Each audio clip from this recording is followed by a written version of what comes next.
Hey friends, today we're learning about the tides. What are the tides? We're going to find out right now.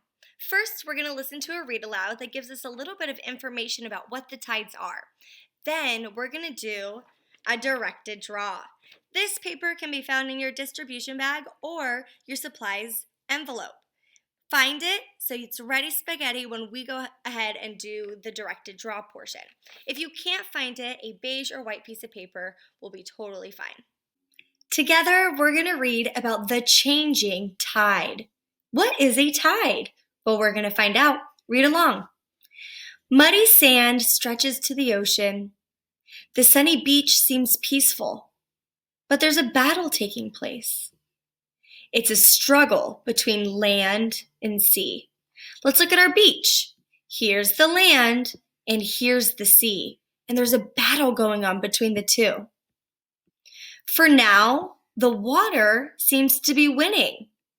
It moves up the shore, swallowing more and more of the beach. So you can see that eventually it'll cover the sand and the rocks, and these rocks might stick out, but it's getting higher and higher. Finally, the beach is completely covered by the water. So this water will cover the whole beach. The fight isn't over. At just past the 6-hour mark, so 6 hours later, the water holds still. Then the ocean begins to pull away. So the water is way high up on the shore, but now it's starting to pull back into the ocean.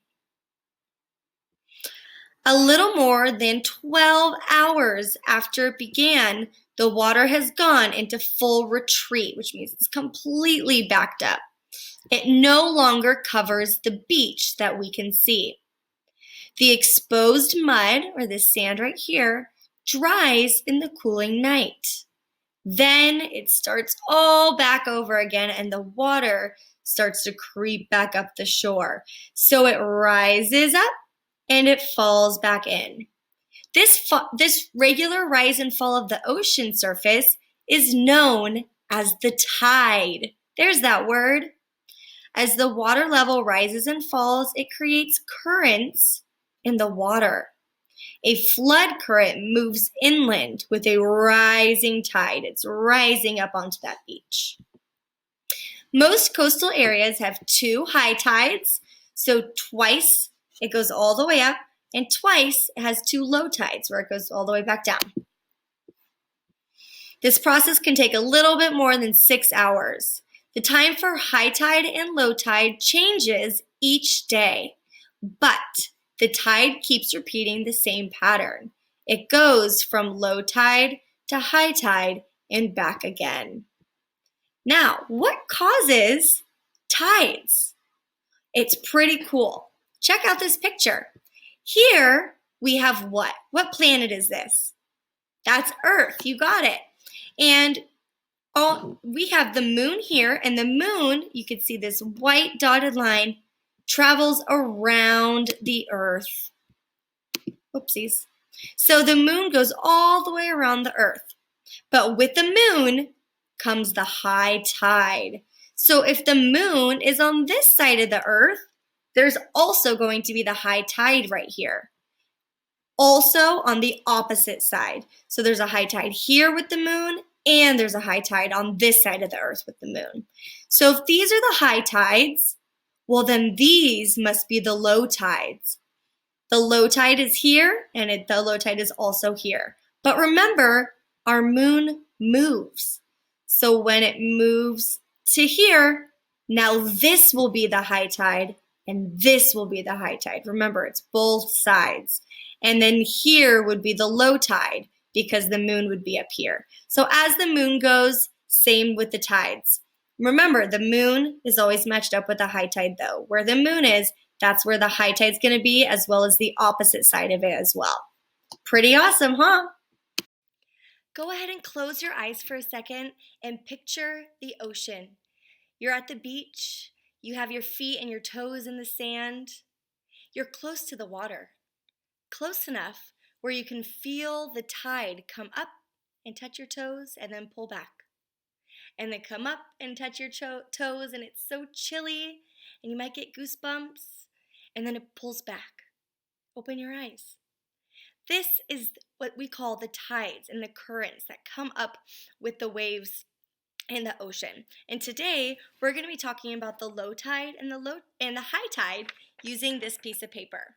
So the first thing we're going to do, I'll put it here so you can see it nice and close, is we're going to start with a pencil. All you'll need for right now is a pencil. So make sure you have that and your piece of paper. So I'm going to be using this marker, but just to make sure you guys can see it nice and clear. Please make sure you're using pencils so you can have an eraser and fix any mistakes if needed. We're going to be drawing the water, the sand, and then figuring out where the tidal range is, meaning where's the high tide and where's the low tide. First, we're going to start with our beach. So make sure your paper, it's not like this, but it's this way, a long ways. And I'm going to go about halfway. And I'm going to put my pen there and draw up at a slope to about there. So it's going to go up and stop there. This is going to look like our beach or our shore. And it doesn't have to be perfect because it's sandy and it's bumpy, so just doing the best we can. Starting about halfway, I put my pen down and I drag up to about there. And I'm going to stop right there. Okay? So this is the sand or the shore. Remember, we started about halfway and then we go almost to the tippy top. The next thing I'm going to add is the water.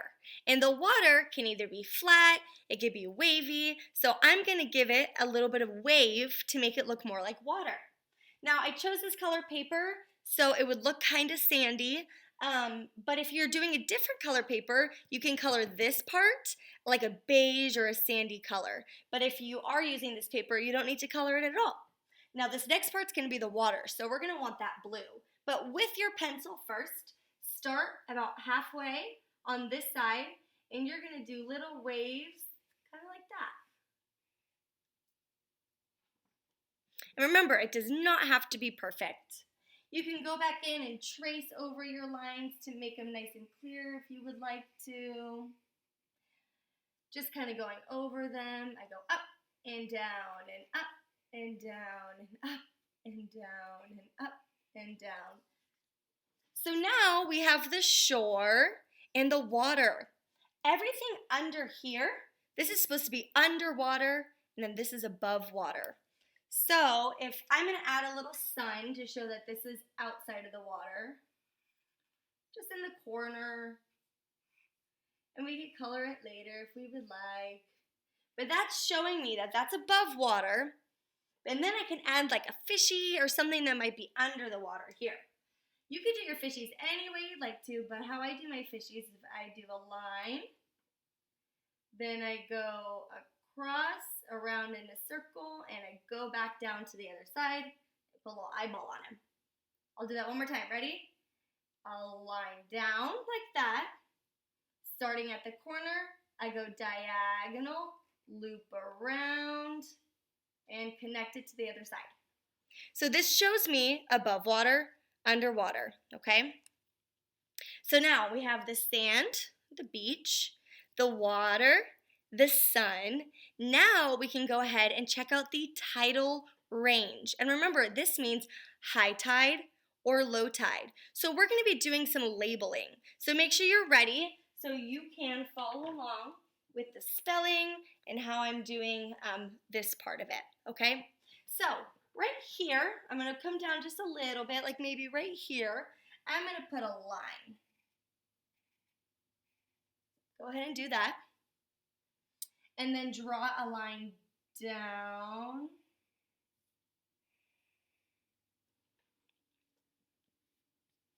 And then a line like this. So it kind of looks like a capital I right there.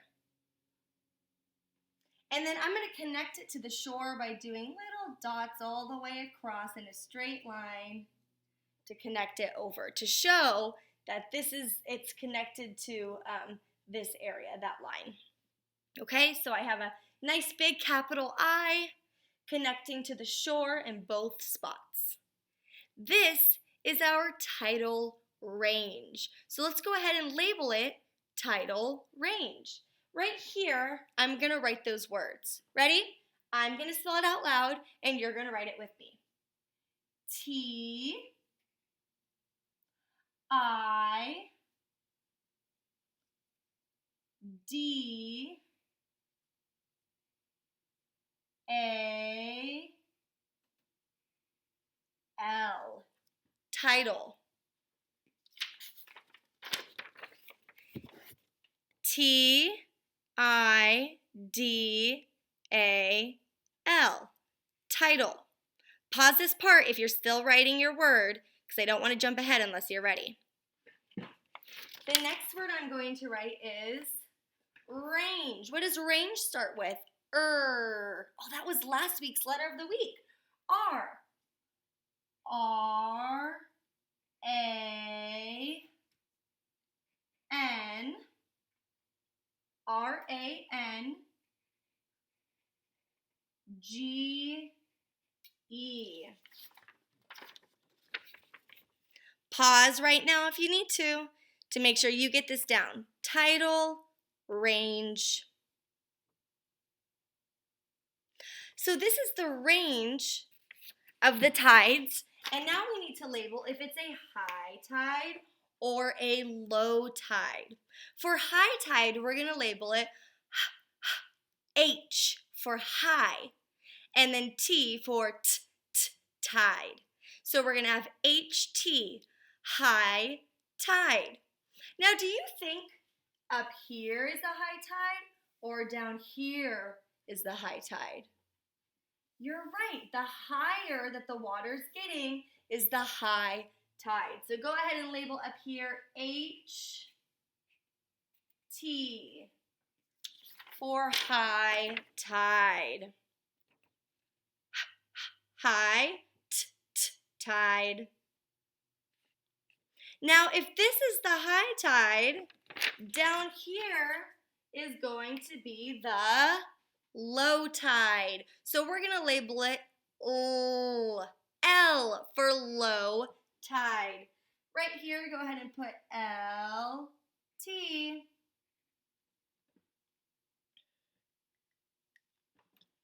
So this is the tidal range, and the water, it gets either higher into the high tides or the water gets lower into the low tides. It's either pulling back on the shore for low tides or raising up. Remember, it's the movement of the water, the movement of the tides, pulling up for high tide, or it's pulling back and getting lower for the low tide. Great job, you guys. I know it's kind of tricky, but we're going to keep talking about the tides. And now we're going to start diving into tidal pools and everything that's inside there, which are some really awesome stuff. So feel free to add some details to your picture, turn your water blue, and add any more creatures that might be in there. And when you're all done, send a picture on Seesaw. Great work, everyone.